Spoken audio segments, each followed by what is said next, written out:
Hey, you saw in this video important gold and silver questions answered. I'm going to be doing that, just answering a few questions that I've got and rounding up the most similar types of questions I get into the same answer. So before we do that, if you like what you hear/see and haven't done so already, please do go ahead and subscribe. So it's going to have some of these Rwandan pieces out on display here. So I've got a few questions. A lot of the times the questions are very similar, but it's nothing new.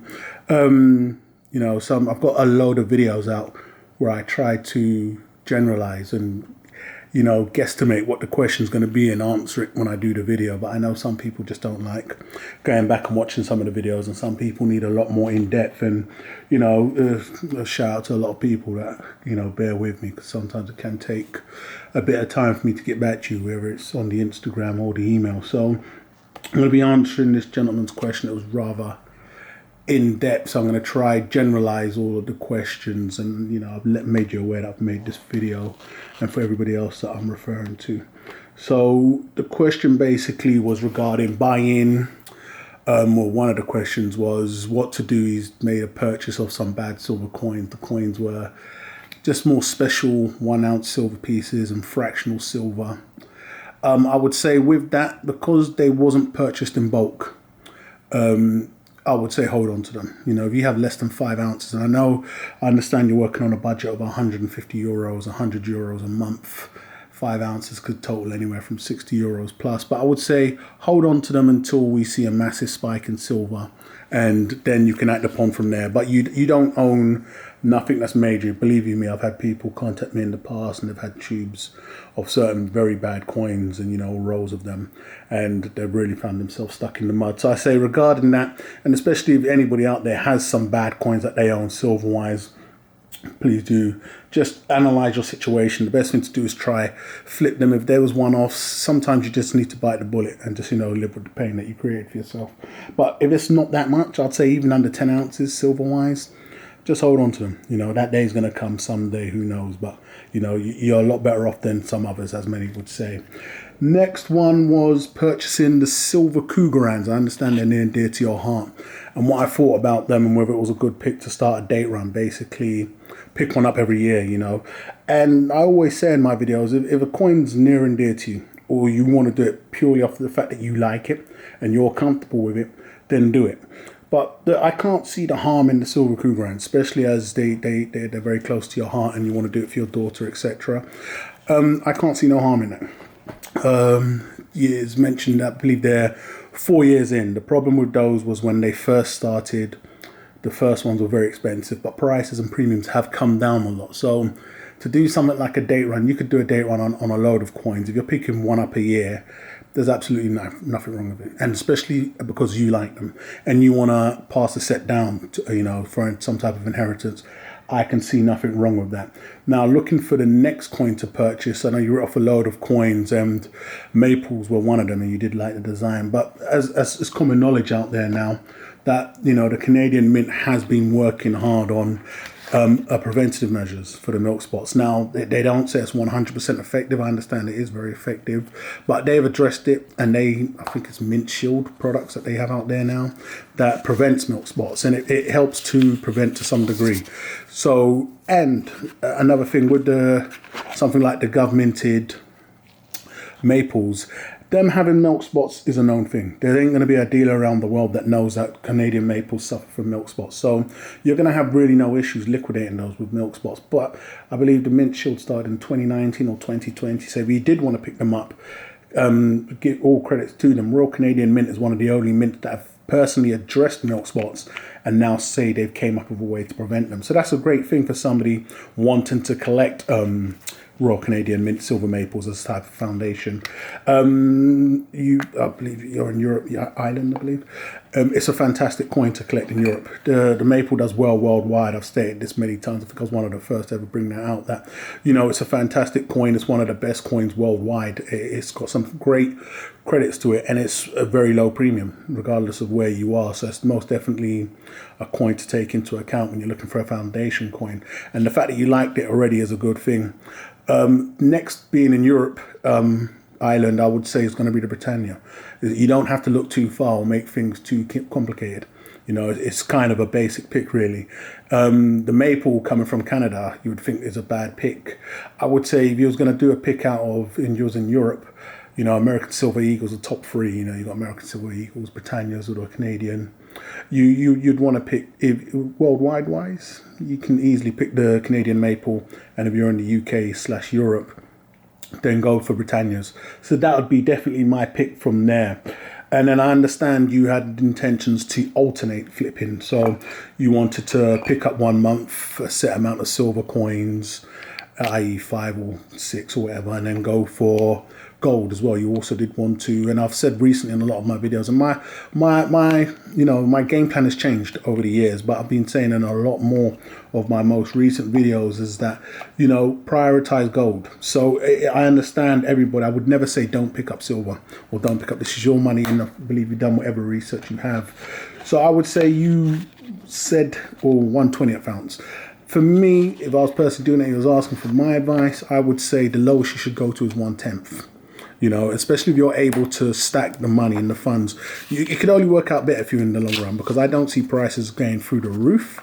And so if you're accumulating and stacking the cash to go in for that purchase at a later date, then you're not going to lose nothing by, i.e. doubling 2 months' pay, and then able to pick up a 1/10 ounce or even a 1/4 ounce, you know. But if you can focus on getting smaller fractional gold sizes, and, you know, you definitely do have to save month's wages and with your partner and whatnot, go for the 1/10 minimum and, you know, 1/4 ounce. If that's going to be your budget and fractional is your game plan, then go for those sizes. Don't focus on the whole, whatever it may be. Ultimately, 1 ounce is going to be the supreme, but don't make that, or don't break your back to try and achieve that anytime soon. So going for 1/20th though, I would say, listen, go for 1/10 minimum. It's like the norm, the premium that a lot of people get on. You're never going to get turned down when you pick up gold. So in the end of the day, don't, you know, go all out of your means and push yourself harder than you need to.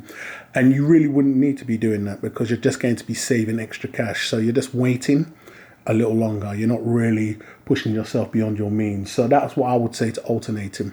But I say now focus more on the gold first and then on the silver last. So you could easily do or allocate 4 months or 5 months towards picking up gold.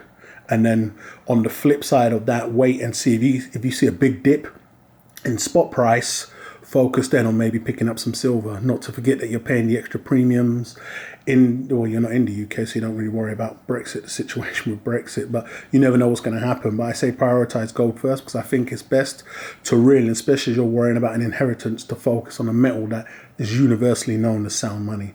You know, there's not going to be a lot of emotion played and a lot of who knows what's going on out there in the background when the time comes. So that's my approach to that. But hopefully this answers all of the questions that you wanted in depth. I understand you wanted to also know about currently flipping, and whether it was a good thing and how to go about that. I would say until you have your stack built, I wouldn't focus on flipping it. It's got a lot harder. You know, you may see some channels or some coins come out now and they do fantastic, but it's hard to call now. You've got the big boys, which I'll be getting onto in a minute, Realm Mint, the two big boys that can really reap massive rewards.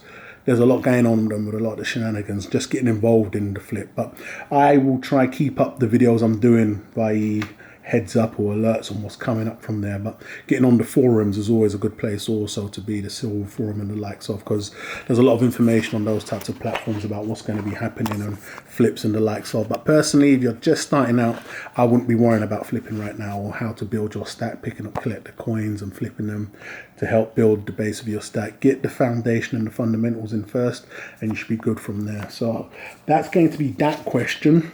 The next one is going to be someone bringing to my attention that the Realm Mint currently seems to be on fire. You know, everything they've recently released has been a smash hit. You know, what we had, the dinosaurs, the Queen releases, then you had the Queen's Beast, then you have the 007s, and then you have the Britannia. So the recent releases, and I believe this gentleman associates them being a smash hit to them selling out instantly.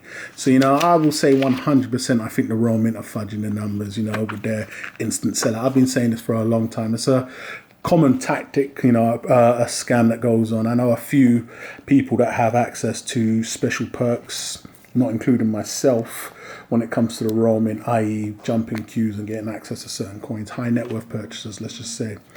And, you know, some coins are always available to these types of people weeks after they supposedly sell out. But I know the roaming is part of their, if you're asking me, part of their current game plan to help push more coins out. You know, the lower mintage, it justifies them increasing the price. So the last thing you want to do is purchase a coin and, you know, it's still sitting on the shelves because you're feeling deflated.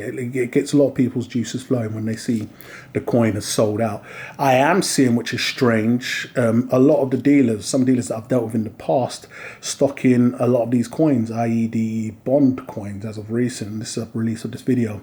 And a lot of these dealers never really stock these coins, which tells me the mint has struck more relationships with dealers out in Europe and maybe worldwide where they're helping flush out a lot of these coins a lot sooner. So in terms of general public sales, it could be anywhere from 30% of the set mintage that gets allocated or swallowed up when you have this can't get into the site and the likes of. So I definitely know, you know, if they've got, you know, 300 up for sale and all 300 go out in the blink of an eye, sell out within an hour. There's no way all 300 of those were sent to 300 individual buyers and the likes of. You've got a breakdown of who purchased these coins, and I know the mint does definitely fudge numbers and flick switches and, you know, bait and switches and, you know, 400 today, 700 tomorrow. They're doing a lot of fudging and funny business, but to me that means nothing. It doesn't mean a coin is going to be a massive success, and it's definitely a massive thing. So bringing to my attention that they all sell out instantly in record worldwide times, I'd bring to your attention that these coins are now being sold by a load of dealers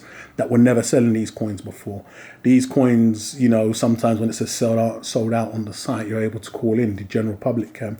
These coins are available to VIP customers whenever they want, and they can allocate a set amount wherever they need. So I just put that forward as you put forward that, you know, it says sold out, it's instantly sold out. But I'm not saying they're bad coins. Some of these coins, my thoughts and opinions on them, the dinosaur coins, I wasn't really a big fan of. The Queen coins, I believe it has a big audience, you know, so you can definitely do something there. Same with the 007 coins. I don't think it helps that Perth Mint recently released one. Also, I don't think it helps that the 007 film's been postponed. I know I've seen a few people on eBay stating that when the film drops, their coin's going to blow up in price. Interesting that they think that. But, you know, the Britannia is the Britannias. You always get what you get with Britannias. I think with the Britannias and the sovereigns, they normally just tweak the mintage to get tongues wagging or tails wagging. With the Queen's Beast, the same thing. You know, it is what it is. The usual suspects linger. But you know, as they've been going on for so long, they can't really do the same jerks that they normally do. So they normally just tweak mintages with those and then use those as the selling points. But when a lot of these new coins, be it Wallace and Gromit and all these, you know, licensed stuff, they're definitely doing a lot of funny business in the background, let's just say.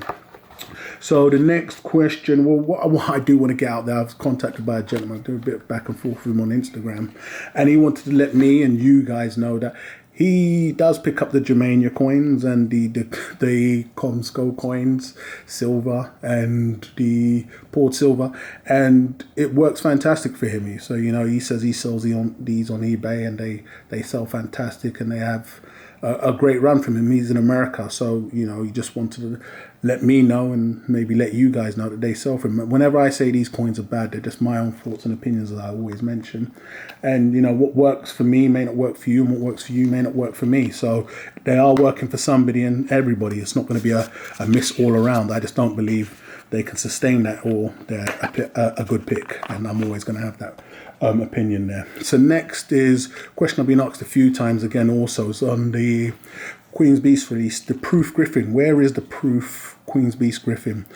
With that, I would say I don't know. But the one thing I do know is that when I did get an answer from a rep, it was stated that when they first brought the coins out, you know, they came out at different times. So the Proofs and the BU came out at different times. And they initially wanted the BU to run how the Proofs run. And that was in this order. So it was England, Wales and Scotland, so the United Kingdom, to, you know, just bring them out in that order. And so that's how the Proof series runs. The BU doesn't run like that. The BU came out with the Lion of England and then the Griffin. So on the proofs, they didn't run in that order because they wanted it to run in the order of like the United. Only they know why. England, Wales, Scotland. So I believe on the proofs you have the lion, the dragon, and the unicorn, I believe, that first came out. And so that's why the proofs, you don't see a proof griffin. I don't know if that's true, but we can look at the current situation and it must hold some type of merit to it.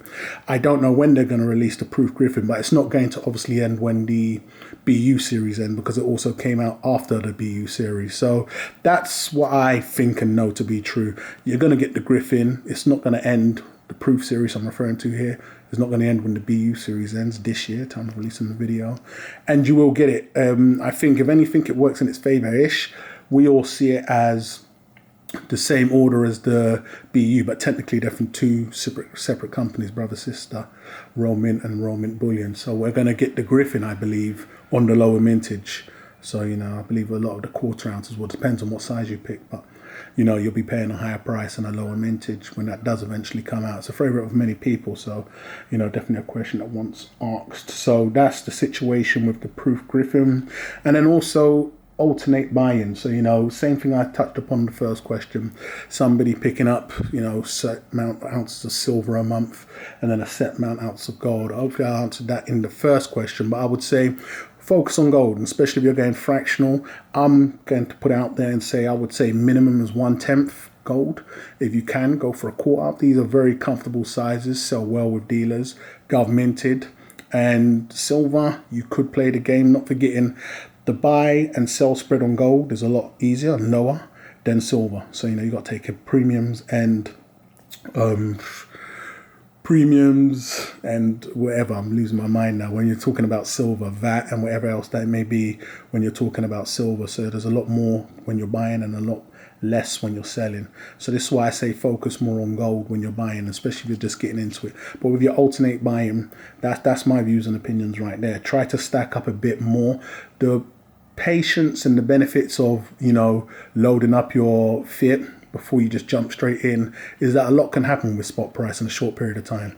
And so if you're saving up, for instance, you wanted a 120 for a quarter ounce or 1/10, and that's going to take you 1 to 2 months or 3 months, we could see some big differences. A spot can take a massive dump, and you may now at one point only have the funds for, I don't know, 1/10 ounce.